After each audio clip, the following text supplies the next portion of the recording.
कक्षा 12 3.10 जो बच्चा था, अभ्यास 3 का जो 10वां प्रश्न था, 10, 11, 12 और 13 बच्चा है, वो जो है बाकी जो है 9 तक लग गया था।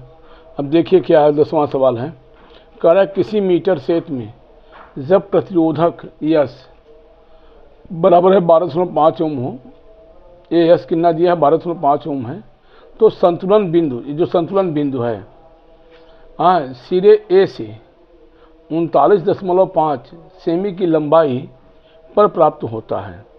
जब यह 12.5 ओम होता है तो जो हमारा संतुलन बिंदु ए है, यह ए से कितनी दूरी मिलता है, 39.5 सेमी की लंबाई पे मिलता है।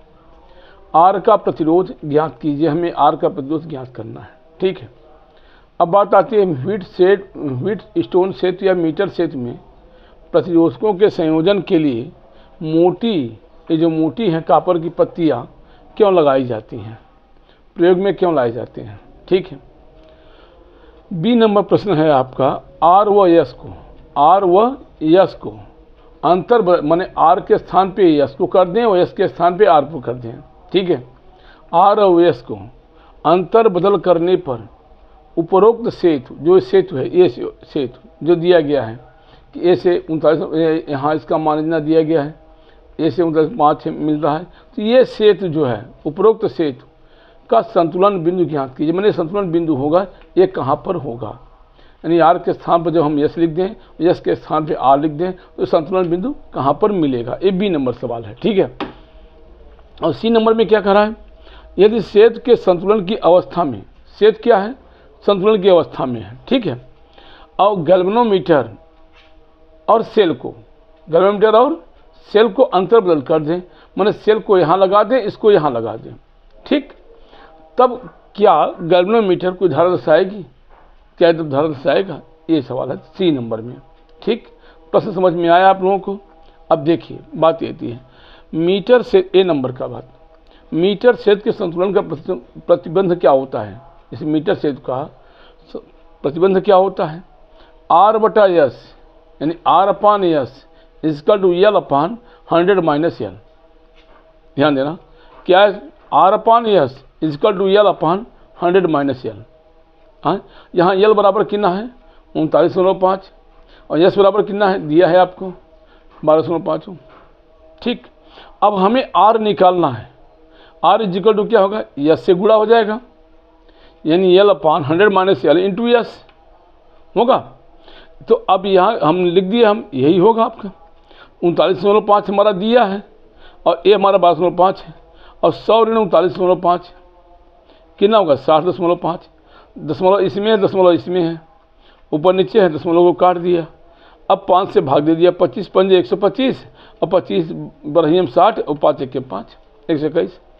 जब इन दोनों को गुणा करके भाग दिया तो हमें क्या मिला 978। इनमें गुणा किया जो है 25 पंजे 125, 25 नवा 225 और 12।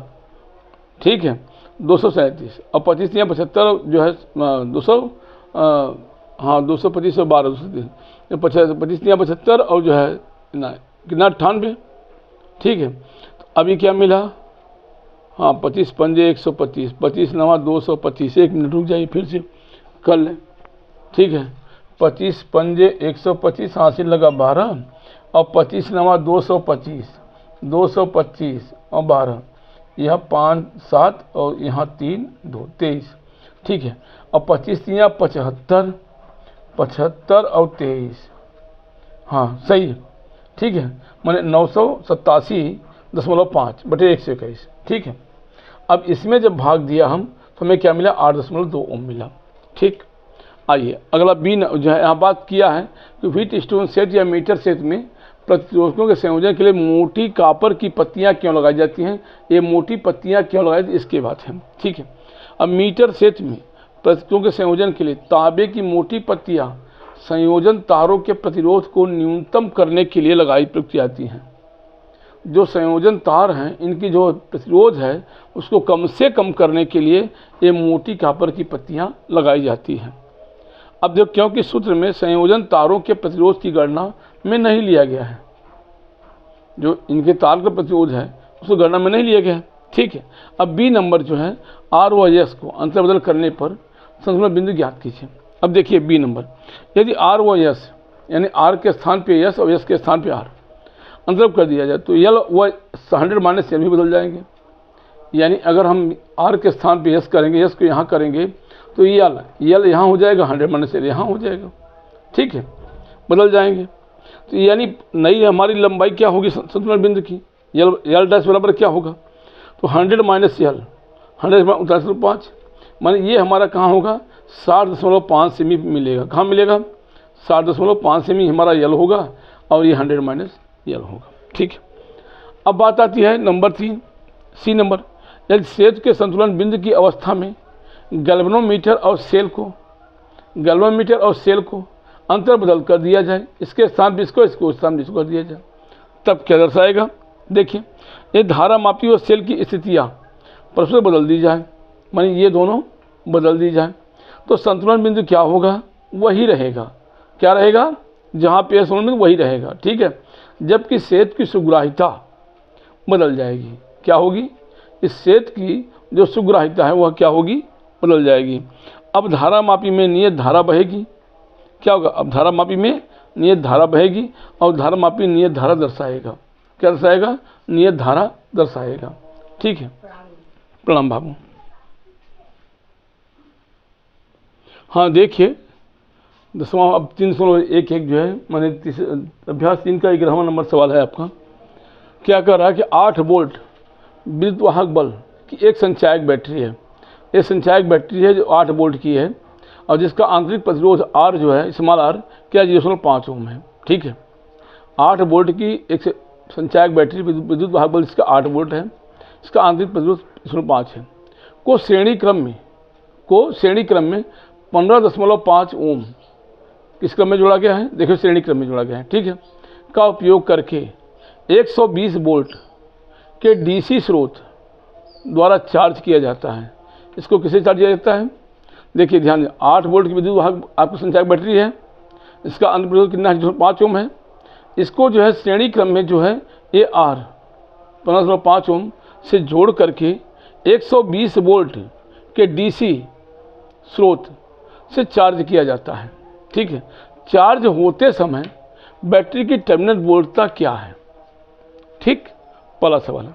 अब बात आती है चार्जकारी परिपथ, ये चार्जकारी परिपथ लगा में प्रतिरोधकों को श्रेणी क्रम में संबद्ध करने का क्या उद्देश्य है। हम जो श्रेणी क्रम में जोड़ते हैं कि क्यों जोड़ते हैं।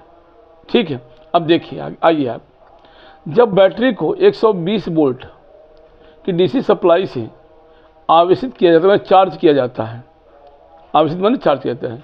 जब बैटरी को 120 वोल्ट डीसी सप्लाई से चार्ज किया जाता है तो बैटरी क्या है, सामान्य अवस्था की अपेक्षा, जब बैटरी कोई चार्ज नहीं लगा है सामान्य अवस्था में है, सामान्य अवस्था की अपेक्षा क्या होगी, उसमें जो धारा बहेगा बैटरी में जो धारा बहेगा वो क्या विपरीत दिशा में बहेगा जब चार्ज कर रहे हैं। ठीक है, मतलब बैटरी टर्मिनल क्या होगी, यहाँ ज़्यादा हो जाएगी।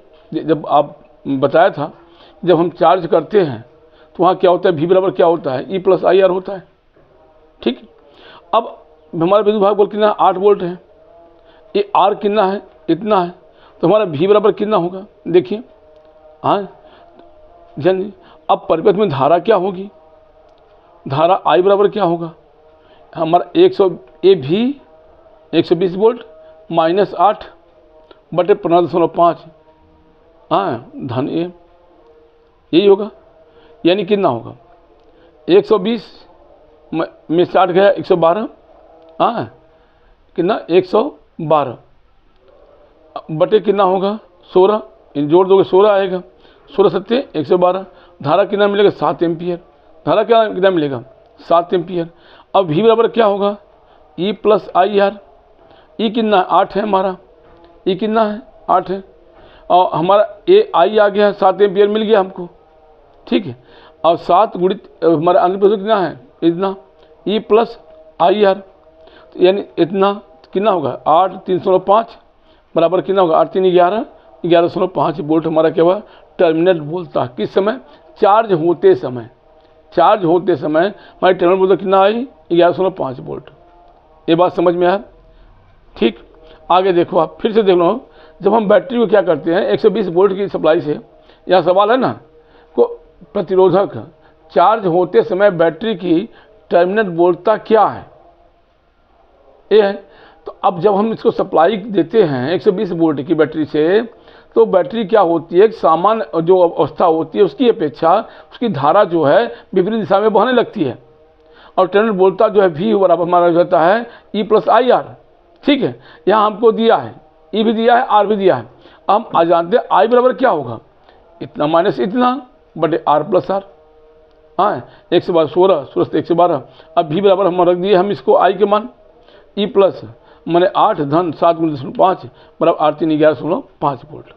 अब बात आती है कि हम जो है सप्लाई करते समय तो क्या करते हैं, श्रेणी प्रतिरोध, जो श्रेणी प्रतिरोध है वह है डीसी सप्लाई को से ली गई धारा को, ये जो प्रतिरोध है इससे ली गई धारा को क्या करता है, सीमित करता है। क्या करता है, सीमित करता है। ठीक, जब ये नहीं रहेगा यानी वह प्रतिरोध की अनुपस्थिति में जो संचायक बैटरी हमारी है, ये बैटरी द्वारा अनुमेय जो निश्चित है धारा के मान से अधिक धारा प्रवाहित हो सकती है। जितना धारा का मान होना चाहिए उससे अधिक हो सकता है। कब, जब यह नहीं रहेगा तब। यह क्या करता है, इसको लिमिट करता है, सीमित करता है। ठीक है, अब देखिए आगे अगला बात क्या, अब 1-2 12वां नंबर सवाल है आपका, किसी विभव मापी व्यवस्था में, ये समझ में आया न समय फिर कमेंट करना, किसी विभव मापी व्यवस्था में 1.25 वोल्ट विद्युत वाहक बल के एक सेल का संतुलन बिंदु तार के 35.0 सेमी लंबाई पर प्राप्त होता है। यदि सेल को किसी अन्य द्वारा स्थापित कर दिया जाए तो संतुलन बिंदु 63.0 पर स्थानांतरित हो जाता है। दूसरे सेल का विद्युत वाहक बल क्या है, अब देखिए हमारा E1 बराबर यहाँ दिया है इतना वोल्ट, L1 कितना है, इतना है, L2 कितना है, इतना है, हमें E2 निकालना है। ठीक, अब एक विभव प्रवणता K है तो क्या होता है फार्मूला E2/E1 बराबर KL2/KL1, K से K कैंसिल, L2/L1। हमें E2 निकालना है, E1 into L2/L1, E1 into ये होगा ना, तो गुणा इससे गुणा होगा। E1 का मान हमारे पास है 1.25 वोल्ट, L2 हमें मालूम है 63, L1 भी मालूम है 35। ठीक है, जब हम इसका गुणा करेंगे हमें क्या मिलेगा, 2.25 वोल्ट। ठीक, अब चलिए 13वां नंबर सवाल देखिए, किसी तांबे के चालक में मुक्त इलेक्ट्रॉनों की संख्या घनत्व 8.5 × 10⁻28 प्रति मीटर क्यूब है। माने ये जो चालक तार है इसमें जो है 1 मीटर घन मीटर में, 1 घन मीटर में कितने इलेक्ट्रॉन है, उनका है इतना इलेक्ट्रॉन है। ठीक, अब करा 3 मीटर लंबाई कितना, 3 मीटर, 3 मीटर लंबे तार के एक सिरे से दूसरे सिरे तक, एक सिरे से दूसरे सिरे तक अपवाह करने में इलेक्ट्रॉन कितना समय लगता है, इलेक्ट्रॉन जो है यहाँ से यहाँ तक आने में कितना समय लगता है, ये हमें ज्ञात करना है। ठीक है, अब जो तार का दिया है अनुप्रस्थ काट के क्षेत्रफल, एक क्षेत्रफल कितना है, क्षेत्रफल कितना है 2.0 × 10⁻6 मीटर स्क्वायर, इसका क्षेत्रफल हमें मालूम है। ठीक है, और इसमें 3 एम्पियर की धारा, कितनी करंट भरे, 3 एम्पियर की धारा हमारी प्रवाहित हो रही है। कितना, 3 एम्पियर की धारा हमारी प्रवाहित हो रही है। ठीक है, अब देखिए यहाँ पे हमें दिया है तार में जो धारा जो होती है, धारा I का मान क्या होता है, I बराबर NE/VD होता है, यही फार्मूला है हमारा। ठीक, यहाँ N बराबर कितना है 8.5 × 10⁻28 एकांक घनत्व है। अच्छा, E बराबर हमें मालूम है 106 × 10⁻19 कूलाम। ए हमें दिया है 2.0 10⁻6 मीटर स्क्वायर। ठीक, अब VD हमें निकालना है, VD क्या है, निकालना है। अब यहाँ मान जब रख देंगे इसमें I हमें मालूम है, हाँ, N मालूम है, E मालूम है, A मालूम है, VD निकालना है। तो अपवाह वेग VD बराबर क्या होगा, I/, भाग हो जाएगा यानी E है। ठीक, अब I हमारा कितना है 3.0 एम्पियर है, N हमारा कितना है 8.5 है, E का मान 106.19 और A का मान हमें 2.0 10⁻6। अब देखिए गुणा करेंगे आप जब जो है तो 8.5 गुणित 2 17 होगा, और 16.6 गुणित 17 तो क्या होगा, 16 सत्ते 112 का 2 हाथ से लगा 11, और 16 के हम 16 11 27, 0.1 के स्थान पे लगा दिया। अब यहाँ 10 घात कितना 28 है, यहाँ ऋण 19 ऋण 6, ये दोनों जुड़ जाएगा, ऋण है तो ऋण 19 ऋण 6 ऋण 25 हो जाएगा, 28 ऋण 25 10 घात 3 आया। अब जब हम इसको भाग दें ऊपर करेंगे दशमलव में जाएगा ना, हाँ, यानी कितना आएगा 1.1 × 10 घात ऋण 4 मीटर प्रति सेकंड हमारा अपवाह वेग मिला। अब पूछ रहा है आपका इलेक्ट्रॉन को एक सिरे से दूसरे सिरे तक पहुंचने में कितना समय लगेगा। समय बराबर क्या होगा, दूरी अपान वेग, यही होगा, चाल होता है ना, दूरी बटे चाल।